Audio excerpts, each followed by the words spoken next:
Good morning sa tanan. Yan. Happy Sunday everyone.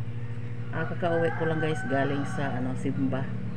First mass yung inatinan ko sa pagsimba ngayon. Mayroon na namang ulan guys. Medyo makulimlim yung langit ngayon. Yan. Kahapon ang tindi ng init kahapon. Sa ngayon siguro hindi magpapakita yung araw ngayon kasi makulimlim yung panahon. Pero hindi naman malakas yung ulan. Taligsik lang guys ba. Ayan, ngayon ay kami ngayon. Nagplano kami na hindi kayo magplano, matuloy kami ng mga ligo kami ng dagat guys kasi sabi ko ni Donnie na natin yung mga ligo tayo ng dagat kasi para maano yung mga ubo. Iwan ko ba guys kapag may ubo ang maisip namin dito yung yung dagat, pero naka-schedule na kasi matagal na kami hindi nakapangaligo ng dagat. Buti na lang din nandito si Gisame ngayon guys, yung isang apo ko na nandoon sa ibang bayan mag-aral. Yan, buti na lang kahapon nagpunta sila, yung may pinsan niyang kasama. Buti na lang kasi walang pasok ngayong Monday kasi National Heroes Day. So yan, ngayon nag-prepare na kami parang makapunta kami ng maaga ng dagat kasi mamayang hapon ay kami. Mayroon kaming Bible study dito. So tingnan natin yung mga baon namin guys, simple lang, basta mayroon lang tayong makain pagkatapos ng lumubog sa dagat yung mga lang kami guys, nagpansit at saka may inadobo akong 1.5 kilo ng baboy. So doon sabi ni Donnie mayroong mga isda yung magbibinta doon, so siguro doon na lang kami magbili ng para maiihaw namin doon. Mga guys, mga sangkap sa ating gawing pansit. May 1.5 ding fresh Mickey lang guys kasi medyo mura-mura yung fresh Mickey kumpara sa bihon. Plain lang ito guys, walang halong bihon at saka tanghon. And then may subak tayo, may sangkap tayong baboy at saka sinahugan ko din ng hotdog at saka ham kasi nandun ako sa Cebu sa kapatid ko, ay masarap yung niluto ni yung namin asawa ng kapatid ko na may fresh Mickey at saka madaming sahog doon. Nakita ko yung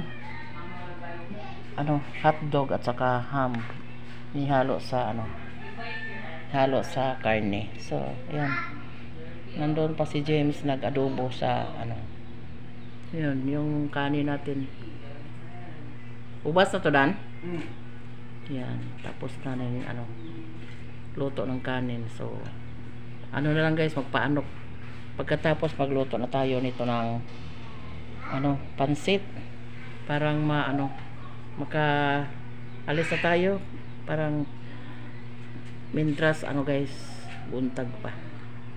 Buti na lang hindi lumakas yung ulan. Naluto yung ating kanin doon sa baba. Ayan. Pagkatapos noon magluto na ako ng pansit. Ito na yung ating ginawang guys, pansit. Daming sahog. Mayroon na ditong carrots, bagyo beans, ham at saka yung hotdog. Pag-iisang pack guys, parang daming laman kasi mga bata ay mahilig kasi sa hotdog at saka ham, yung chicken loaf. Yan, pag-iisang isang pack yung sinahog ko guys. Parang maiba naman yung ating pansit kasi lang,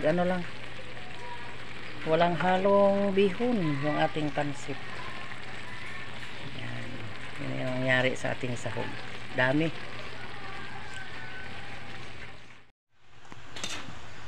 Yan, ito na yung ating pansit inuga. Hindi sinabaw ito guys kasi para sa dagat. Ano, madali guys ba. Yan, daming sahog ng ating pansit. Yan, sarapan na yung mga bata guys. Lagyan natin ng ano,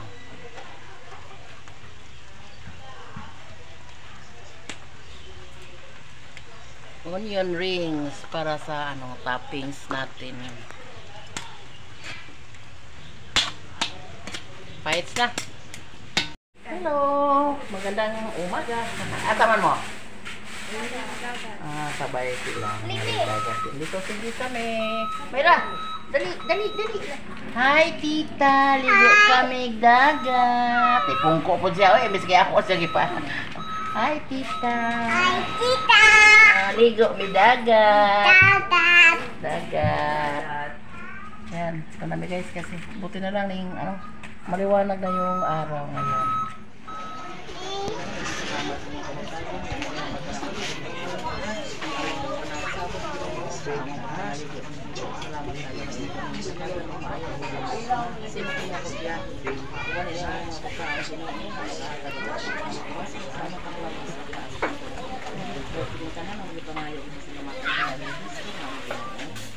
Kain.